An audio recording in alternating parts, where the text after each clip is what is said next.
Iniulat ng pribadong sektor kay Pangulong Ferdinand Marcos Jr. na nananatiling mababa ang produksyon ng asukal sa Pilipinas.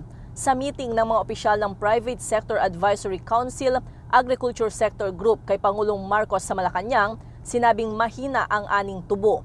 Para ngayong taon, mayroon pa naman anilang sapat na supply ng asukal dahil sa importasyon noong 2022 at 2023. Pero inirekomenda ng grupo ang pag-aangkat ng 185,000 metric tons ng refined sugar o 200,000 metric tons ng raw sugar. Ito'y para mapanatili ang supply at magkaroon ng buffer stock lalo na sa panahon ng off-harvest at post-milling seasons. Iminungkahi rin ng pribadong sektor na pag-aralan ng import plan para sa raw sugar para buhayin ang United States exports. Gayon din ang pag-review sa Sugarcane Industry Development Act para mapalakas ang produksyon ng asukal.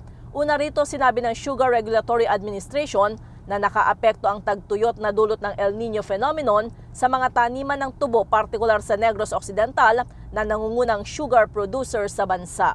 Para sa MBC TV Network News, ito si Let Narciso, sama-sama tayo Pilipino.